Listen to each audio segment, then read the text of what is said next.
5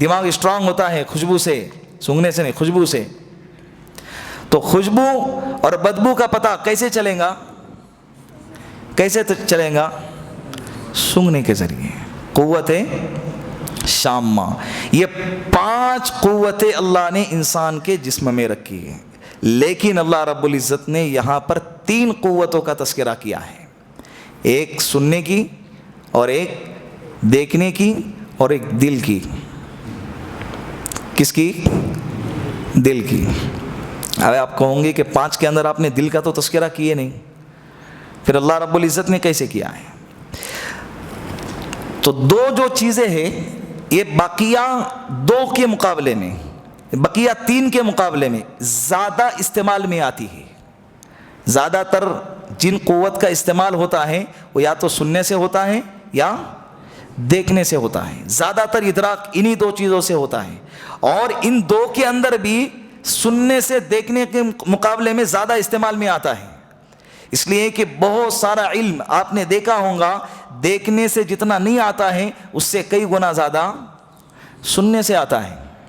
اور سننے سے علم اتنا آتا ہے کہ جو پچھلے لوگ چلے گئے اس کا علم بھی ہم سن کر حاصل کر سکتے ہیں، جو بعد میں آنے والے ہیں اس کا علم بھی ہم کس سے حاصل کر سکتے ہیں، حالانکہ جو گزر گئے اس کو نہیں دیکھا ہے، جو آنے والے اس کو بھی نہیں دیکھنے والے ہیں. لیکن اللہ کے رسول نے جو باتیں بیان فرمائی میں آپ کو سنا رہا ہوں، آپ سن رہے، سننے کے ذریعے آپ کو کیا ہو رہا ہے؟ اس کا علم حاصل ہو رہا ہے، اس کا ادراک ہو رہا ہے، وہ باتیں آپ کو سمجھ میں آ رہی ہے. تو یہ 5 قوتوں میں سب سے زیادہ استعمال میں آنے والی سب سے اہم جو قوت ہے وہ 2، ایک سننا ہے اور ایک دیکھنا ہے. اور ان 2 کے اندر جو سب سے زیادہ اہم ہے وہ کیا ہے؟ سننے والی کیفیت. اس لیے اللہ رب العزت نے وَجَعَلَ لَكُمُ السَّمْعَ وَالْأَبْصَارَ وَالْأَفْئِدَةَ، یہ سمع یعنی سننے کی کیفیت کو اور کان کا تذکرہ سب سے پہلے کیا ہے.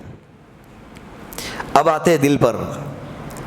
دل یہ علم کا مرکز ہے، علم کا کیا ہے؟ ٹھہرنے کی جگہ.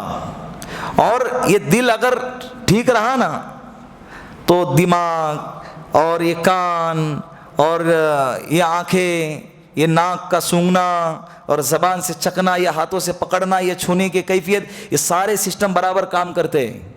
ورنہ اگر کسی کا دل ٹھکانے پہ نہیں ہے تو مجنون کی طرح بیٹھا ہوا ہے، اس کے سامنے سے کوئی بھی گزر جائے پھر بھی اس کو اس کا احساس نہیں ہوتا. وہ ہے نا مجنون، ایک نمازی کے سامنے سے گزر گیا تو نمازی نے نماز توڑ کے اس سے کہا کہ ارے اللہ کے بندے میں نماز پڑھ رہا ہوں تجھے نظر نہیں آ رہا؟ تو مجنون کہنے لگا تو میں تو لیلا کے عشق میں اتنا مگن تھا کہ مجھے تو نظر نہیں آیا، تو اللہ کے عشق میں ایسا کیسا مگن تھا کہ تجھے میں نظر آ گیا، تجھے میں نظر. تو دل جب ٹھکانے پہ نہیں رہتا نا تو اس وقت میں آنکھیں، کان، بین وہ سب کیا ہیں؟ سب فیل ہے. یہ شریعت کی نگاہ میں دل کی زیادہ اہمیت ہے. فلسفی جو لوگ ہوتے ہیں، سائنسدان جو ہوتے ہیں، یہ دل کے مقابلے میں دماغ کو زیادہ ترجیح دیتے ہیں، اور وہ کہتے ہیں کہ علم کا مرکز یہ دماغ ہے، دل نہیں ہے. لیکن شریعت کا نقطہ نظر یہ ہے کہ علم کا مرکز، اس کے ٹھہرنے کی جگہ دماغ نہیں بلکہ کیا ہے؟ دل ہے. اسی لیے اللہ کے رسول نے فرمایا کہ پورے جسم کے اندر ایک لوتڑا ہے، اگر وہ سدھر گیا تو پورا جسم سدھر گیا، اگر وہ بگڑ گیا تو پورا جسم بگڑ گیا. الا سنو وہی القلب، وہ کیا ہے؟ دل ہے. کیا ہے وہ؟ دل. دل بہت ضروری ہے بننا، دل کا بننا بہت ضروری. دل بن گیا جسم سر سے لے کر پیر تک سب بن گیا، دل بگڑ گیا سب بگڑ گیا. مولانا احمد لاٹ صاحب نے بنگلور کے اجتماع میں کہا تھا یہ دل بن گیا تو دنیا بن گئی، قبر بن گئی، آخرت بن گئی، حشر بن گئی، جنت بن گئی. اگر دل بگڑ گیا دنیا بگڑ گئی، آخرت بگڑ گئی، قبر بگڑ گئی، پھر آخر میں ٹھکانہ ہمارا جہنم بنے گا. تو یہ دل کا بننا، بات سمجھ میں آ رہی؟ تو اللہ نے دل دیا، اس کو صحیح سلامت رکھا، سمجھنے کی صلاحیت رکھی، اچھی کیفیت رکھی. سننے کے لیے کان دیے، دیکھنے کے لیے اللہ نے آنکھیں دی. ہے نا؟ بولو تو قلیلا ما تشکرون. اللہ کہہ رہے کہ تم میں سے بہت تھوڑے ہیں جو اللہ کا شکر ادا کرتے ہیں. تو انشاءاللہ ہم بہت تھوڑے لوگوں میں شامل ہوں گے. ہم اللہ کا شکر ادا کریں گے. روزانہ اللہ کا شکر ادا کرتے رہنا چاہیے. اسی لیے اللہ کے رسول نے ایک روایت میں بیان فرمایا، چاشت کی جو نماز ہے، اشراق کے بعد ظہر کی نماز سے پہلے جو ٹائم آتا ہے 9، 10، 11 بجے کے بیچ میں، چاشت کی نماز جسے کہتے ہیں، جو بندہ 2 رکعت نماز پڑھے گا، اللہ رب العزت نے 360 جوڑے ہمارے بدن میں ہم کو عطا فرمائے ہیں۔ جو بندہ، اور ہر جوڑ کے بدلے ایک صدقہ ہم پر لازم ہے، تو جو بندہ 2 رکعت چاشت کی نماز پڑھے گا تو گویا کہ اس نے 360 جوڑ کے صدقے میں ایک صدقہ عطا کر دیا، ہر جوڑ کے بدلے میں اس نے ایک صدقہ عطا کر دیا۔ تو 2 رکعت نماز چاشت کی روزانہ پڑھتے رہنا چاہیے، ٹھیک ہے۔ قلیلا ما تشکرون، یہ شکر کا ایک اور طریقہ ہے۔ اے اللہ تو نے صحیح سلامت جسم دیا ہے، تیرا لاکھ لاکھ شکر ہے۔ قل هو الذی ذرأکم فی الارض والیہ تحشرون، اے نبی جی آپ کہہ دیجئے کہ اللہ وہ ہے جس نے تم کو زمین میں پھیلا دیا ہے، وَإِلَيْهِ تُحْشَرُونَ، لیکن بعد میں تم سب کو اکٹھا کیا جائے گا، تم کو جمع کیا جائے گا۔ یہ اجتماعی طور پر اللہ رب العزت اپنی قدرت کو بتا رہے ہیں کہ انسانیت الگ الگ قدرت بتائی، کہ الگ الگ قدرت یہ ہے کہ سب کو میں نے کیا دیے، سننے کی طاقت دی، دل دیے اور آنکھوں سے دیکھنے کی طاقت دی۔ یہ انفرادی قدرت تھی۔ اجتماعی قدرت کہ میں نے انسانوں کو پھیلا دیا ہے، کوئی امریکہ میں ہے، کوئی جاپان میں ہے، کوئی انگلینڈ میں ہے، کوئی پاکستان میں ہے، کوئی ہندوستان میں ہے، کوئی سعودی عرب میں ہے۔ اللہ کہہ رہے کہ ساری روئے زمین پر میں نے تم کو کیا کیا، بولو، پھیلا دیا ہے۔ وَإِلَيْهِ تُحْشَرُونَ، کہاں کا بھی ہوں، امریکہ کا ہوں یا انڈیا کا ہوں، کہیں کا بھی ہوں، وَإِلَيْهِ تُحْشَرُونَ، سب کو اکٹھا جمع کیا جائے گا، سب کو اللہ کے سامنے جمع کیا جائے گا۔ یہ اللہ کی قدرت ہے، ساری انسانیت اللہ کے قبضے قدرت میں ہے۔ یہ نہ سمجھنا کہ ہندوستان والوں کا رب اللہ ہے تو امریکہ والوں کا رب کون ہے۔ اللہ کہہ رہے وَإِلَيْهِ تُحْشَرُونَ، ان کا رب بھی اللہ ہے، سب کا رب اللہ ہے، تو سب کو اللہ کے سامنے کھڑا ہونا ہے۔ وَيَقُولُونَ مَتَى هَذَا الْوَعْدُ إِن كُنتُمْ صَادِقِينَ، اور وہ لوگ کہتے ہیں کہ اللہ کے سامنے کھڑا ہونا ہے، قیامت آنی ہے، یہ جو تم وعدہ کر رہے ہیں نا۔ اللہ کے رسول صلی اللہ علیہ وسلم سے کفار مکہ کہا کرتے تھے وَيَقُولُونَ مَتَى هَذَا الْوَعْدُ إِن كُنتُمْ صَادِقِينَ، وہ لوگ کہتے ہیں کہ یہ جو وعدہ ہے، یہ وعدہ کب پورا ہوگا اگر تم اپنے باتوں میں سچے ہو۔ کفار مکہ اللہ کے رسول کو کیا جواب دے رہے ہیں؟ جس طرح سے آج کے غیر لوگ اور یہ میڈیا مسلمانوں پر، اسلام پر اعتراض کرتے ہیں نا، یہ جو باتیں بتا رہے ہیں وہ کہاں ہیں؟ یہی سوالات ان کے ہیں، یہ انہی کے نسل سے ہیں۔ وہ اللہ کے رسول کو جواب دیتے تھے، سوال کرتے تھے کہ جو تم وعدہ کر رہے ہو قیامت کا، میدان محشر کا، اللہ کے سامنے کھڑا ہونے کا، یہ وعدہ کب پورا ہوگا؟ اگر تم اپنے بات میں سچے ہیں تو وعدہ پورا کر کے دکھاؤ۔ اللہ کہہ رہے قل، اے نبی جی آپ ان سے کہہ دیجئے انما العلم عند اللہ وانما انا نذیر مبین، اس کا علم تو اللہ کے پاس ہے۔ یہ بھی اللہ کے رسول کے سچے نبی ہونے کی دلیل ہے، ورنہ جھوٹے مہدی بڑے بڑے دعوے کرتے، پھینکنے میں کیا جاتا ہے؟ 10 سال کے بعد آئیں گا، یہ جو وعدہ کر رہا میں 20 سال میں پورا ہوں گا، پھینکنے میں کیا، پھینکتے نا۔ جو قرضہ لینے والے ہوتے ہیں، جس کو دینے کا ارادہ نہیں ہوتا ہے، وہ تو کیا کرتے، 10 منٹ میں دیتا، کیا جاتا ہے، بولنے میں پیسے تھوڑی لگتے۔ تو جو جھوٹا ہوتا ہے نا، تو وہ سوچے سمجھے بغیر، شرائط کو سنے بغیر انسان کو کیا کر دیتا ہے، وعدے پہ وعدے کرتے رہتا ہے، پھینکتے رہتا ہے۔ اللہ کے رسول سے کہا جا رہا ہے کہ جو تم وعدے کر رہے ہو بتاؤ کب پورا ہوگا۔ اللہ کے رسول صلی اللہ علیہ وسلم سچے نبی ہے، اسی لیے اللہ کے رسول نے فرمایا کہ اس کا علم مجھے نہیں ہے، اس کا علم کس کو ہے، اللہ کو ہے۔ یہ سچے نبی ہونے کی کیا ہے، دلیل ہے۔ سمجھ میں آئی کہ نہیں؟ اب مانتے ہی کہ نہیں اللہ کے رسول صلی اللہ علیہ وسلم کو سچا نبی؟ کیا صاف ستھرے الفاظ میں کہہ دیا انما العلم عند اللہ، جو میں وعدے کر رہا ہوں وہ کب پورا ہوگا اس کا علم میرے پاس نہیں ہے، میں تو تمہارے سامنے اتنا ہی بتاتا ہوں جتنا میرے اللہ نے تم کو بتایا ہے۔ وَإِنَّمَا أَنَا نَذِيرٌ مُبِينٌ، اور میں تمہیں صاف ستھرا واضح انداز میں ڈراتا ہوں۔ میرا کام تو واضح انداز میں ڈرانا ہے، میں تمہیں ڈرا رہا ہوں۔ وعدہ کب پورا ہوگا اس کا علم میرے پاس نہیں، اللہ کے پاس ہے۔ قرآن کہتا ہے نذیر مبین، واضح طور پر ڈرانے والا۔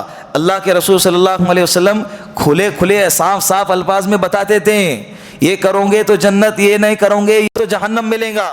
ایسا گول مول باتیں نہیں۔ بعض لوگ ڈراتے ہیں لیکن کیسا ڈراتے ہیں، کسی اگر واقعتاً آپ پر خطرہ ہے، مان لو کہ مجھے یقین ہے کہ فلاں بندے کے گھر میں چوری کرنے والا ہے، تو جس کے گھر میں چوری کرنے والا ہے اس کے ساتھ آپ کا اچھا کنیکشن ہے، تو آپ اس کو ڈرا رہے کیسے؟ دیکھو تالا لگا کے سویا کرو، دیکھو باہر سی سی ٹی وی کیمرے لگاؤ، ارے سیدھا سیدھا بتاؤ کہ تم اپنے گھر کی حفاظت کرو ورنہ فلاں آدمی تمہاری گھر کی چوری کرنے والا ہے. اسے کہتے ہیں واضح انداز میں ڈرانا. اللہ کے رسول نے شیطان کے بارے میں آگاہ کر دیا کہ شیطان تمہارا کھلا دشمن ہے.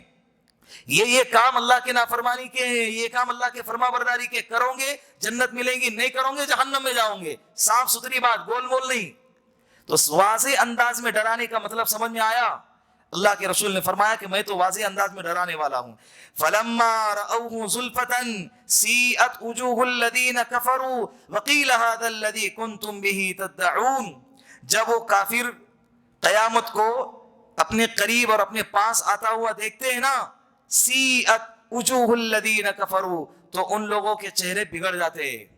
ان لوگوں کے چہرے بولو بگڑ جاتے ہیں. وقیل ہذا, یہ قیامت کے بارے میں بتا رہے, جب میدان محشر کو اور قیامت کے منظر کو جب دیکھیں گے تو ان کے چہرے بگڑ جائیں گے. جب چہرے بگڑیں گے نا تو فرشتے ان سے کہیں گے, وقیل فرشتوں کی طرف سے جواب آئے گا, ھذا الذی کنتم بہ تدعون, یہ وہی ہے جس کو تم طلب کرتے تھے, جس کا مطالبہ کرتے تھے, جس کی دعا مانگتے تھے نا کہ وعدہ کب پورا ہوگا اور وہ کب آئے گا, یہ وہی ہے. اب تو بعض اسٹوڈنٹ جو ہوتے ہیں نا, پڑھائی وڑھائی کچھ کرتے نہیں, آتا ویتا کچھ نہیں ہے, ڈینگے مارتے رہتے, ارے کب آئیں گا ایگزام, جہاں آئیں گا دیکھے جائیں گے. ارے اپن ڈرتے گا ایگزام سے, اور جیسے ایگزام آیا پیشانی پہ پسینہ, تو اس کی گھبراہٹ کو دیکھ کر ٹیچر کرتا ہے کہ سال بھر بول رہا تھا نا کب آئیں گا امتحان, لے آیا. اب کیا کرتا, پھاپے مار رہا ہے.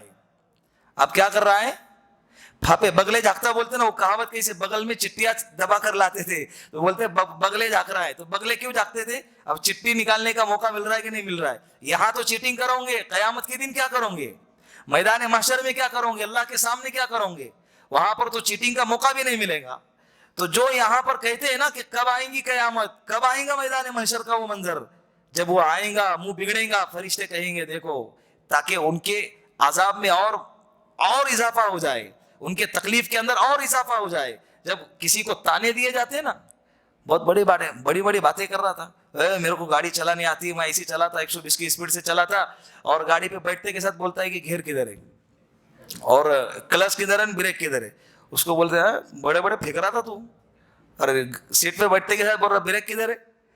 تو ایسے لوگ, تو ان کو کیا ہوگا جب ان کو وہ تانے دیے جائیں گے نا, چپ نہ, وہ ایسے پھینک رہا تھا میں تو اس کے وہ الفاظ اس کو کیا لگیں گے, زہر لگیں گے. تو ایسے فرشتے ان کے کانوں میں ڈالیں گے, تم تو مانگتے تھے نا, جو مانگتے تھے یہ وہی ہے, جو مانگتے تھے بولو یہ وہی ہے.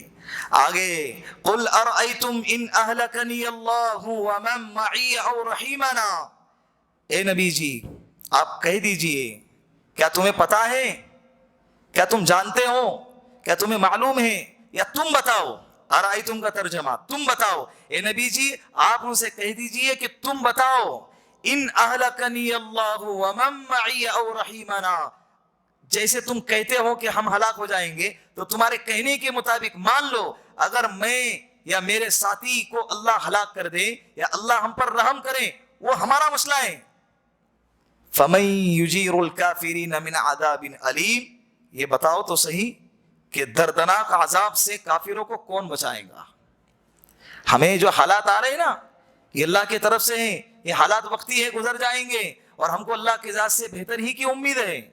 اللہ کے رسول یہ جواب دے رہے کہ اللہ ہم کو ہلاک کر دے یا تکلیف میں مبتلا کر دے یا ہم پریشان ہو جائیں یا ہم پر اللہ رحم کرے, جو بھی مسئلہ ہے اللہ کی طرف سے آئے گا, ہم اس پر راضی ہیں, وہ ہمارا مسئلہ ہے, تمہارا کیا. فَمَن يُجِيرُ الْكَافِرِينَ مِنْ عَذَابٍ أَلِيمٍ, دردناک عذاب سے کافروں کو کون بچائے گا. اللہ کے رسول ان سے پوچھ رہے. پھر اللہ کے رسول کہہ رہے قُلْ هُوَ الرَّحْمَنُ آمَنَّا بِهِ, اللہ کہہ رہے نبی جی آپ انہیں بتا دیجئے کہ وہ اللہ ہے. کون ہے, ہم پر رحم کرنے والا اللہ ہے, وہ رحمان ہے. آمنا بھی, اور ہم نے انہی پر ایمان لائے. وعلیہ توکلنا, اور ہم اسی پر بھروسہ کرتے ہیں. فستعلمون من هو فی ضلال مبین.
ان کی ترقی کو دیکھ کر، ان کی تعداد کو دیکھ کر، ان کی طاقت کو دیکھ کر ہرگز دھوکہ نہ کھانا، اپنے حق پر جمے رہنا، ہدایت پر جمے رہنا۔ کل قیامت کے دن پتہ چلے گا کہ کون حق پر تھا، کون باطل پر تھا، کون سچائی پر تھا اور کون جھوٹ اور غلط راستے پر تھا۔ کل قیامت کے دن پتہ چلے گا۔ سوشل میڈیا کی جو جھوٹ کا پلندہ بنا ہوا ہے، حقیقت کچھ اور ہوتی ہے، دکھایا کچھ اور جاتا ہے، اور اس کو دیکھ کر ہم سچ سمجھنے لگتے ہیں۔ اس کو دیکھ کر، اس کو سن کر کبھی بھی دھوکے میں بولو نہیں آنا۔ اللہ کے رسول فرما رہے ہیں فَسَتَعْلَمُونَ مَنْ هُوَ فِي ضَلَالٍ مُبِينٍ، جب کل قیامت کا دن ہوگا تو تم جانو گے کہ کون کھلی گمراہی میں تھا اور کون حق پر تھا۔ قُلْ أَرَأَيْتُمْ، اس سورت کے سب سے آخری آیت ہے، قُلْ أَرَأَيْتُمْ إِنْ أَصْبَحَ مَاؤُكُمْ غَوْرًا فَمَنْ يَأْتِيكُمْ بِمَاءٍ مَعِينٍ، اے نبی جی آپ کہہ دیجئے کہ تم بتاؤ تو صحیح، ان اصبح ماؤکم غورا، کہ اگر اللہ تمہارے پانی کو اندر کھینچ لے، فمن یأتیکم بماء معین، تو کون ہے جو چشموں کے ذریعے پانی کو دوبارہ باہر لے کر آئے۔ اللہ رب العزت نے جو ہم کو بارش کے ذریعے پانی عطا کیا ہے، وہ پانی کنووں کے اندر جمع ہوتا ہے، پہاڑوں کے اوپر کی سطح پر جمع ہوتا ہے، زمین کے اندر ہوتا ہے، لیکن اتنا اندر نہیں ہوتا ہے کہ جس سے ہم فائدہ نہ اٹھا سکے۔ زمین میں اسٹاک کر کے اللہ رکھتے ہیں کہ ہم آسانی سے اس کو جب ضرورت پڑے موٹر لگا کے اس پانی کو کیا کریں، باہر نکال سکے اور اس سے فائدہ اٹھا سکے۔ دیکھیں نا، وضو کے اندر ہم پانی استعمال کرتے ہیں، کہاں سے آتا ہے؟ موٹر لگائیے، موٹر لگائے، کہاں سے لگائیے؟ زمین میں لگائیں۔ تو موٹر لگانے کی ایک حد ہوتی ہے، تو اتنا اللہ نے قریب میں پانی زمین کے اندر رکھا ہوا ہے کہ جس سے انسان عافیت سے فائدہ اٹھا سکتا ہے۔ نالوں کے اندر پانی ہے، نہروں میں پانی ہے، ندیوں میں پانی ہے، یہ جب جیسی ضرورت پڑتی ہے اللہ اس پانی کو باہر نکالتا ہے لوگوں کے استعمال کے لیے۔ اللہ کہہ رہے سارا پانی اگر میں زمین کے تہے کے اندر اگر دبا دوں اور کھینچ لوں اور پانی سب کے سب چلا جائے، تو تم مجھے اتنا بتا دو کہ کون سی ایسی طاقت ہے جو اس کو دوبارہ باہر لائے؟ ہے کوئی طاقت؟ موٹر کتنے بھی اندر تک ڈالو، کہتے ہیں نا 300 فٹ تک کھینچا لیکن پھر بھی پانی نہیں نکلا۔ جب پانی اللہ کو دینا منظور نہیں ہے تو 300 کیا 3 لاکھ فٹ بھی آپ اندر چلے جائیں پھر بھی پانی کا ایک قطرہ آپ کو ملنا نہیں ہے۔ تو متکبرین یہاں پر ایک کہتے تھے کہ ہم کدال اور فوڑے سے کھودیں گے اور پانی نکالیں گے۔ مفسرین کہتے ہیں کہ قرآن کے الفاظ کی گہرائی تو دیکھیں کہ اگر اللہ کہہ رہے کہ پانی اگر کھینچ لے تو ٹھیک ہے، تم کدال سے پانی نکالو گے زمین کا، یہ آنکھوں کا جو پانی ہے نا، یہ زبان کا جو پانی ہے، یہ طریقہ ایک مقدار میں ہونا ضروری ہے زبان کے اندر، اور ناک کے اندر بھی ایک طریقہ ہونا ضروری ہے۔ ایک طریقہ ہونا کیا ہے؟ گیلے پن کا ہونا، اسی لیے انسان کے ناک کے اندر ہر وقت گیلا پن ہوتا ہے، وہ بھی پانی ہے نا، اگر وہ سوکھ جائے تو اس کا علاج کرنا پڑتا ہے۔ اس کا کیا ہے؟ اس لیے کہ جب ہم سانس لیتے ہیں تو سانس کے ساتھ ہوا کے ساتھ ساتھ مٹی کے ذرات بھی ناک میں چلے جاتے ہیں، تو صاف ستھری ہوا اندر جاتی ہے اور وہ گیلا پن اس دھول مٹی کو اپنے اندر کھینچ لیتا ہے، اس کو جمع کر کے رکھتا ہے۔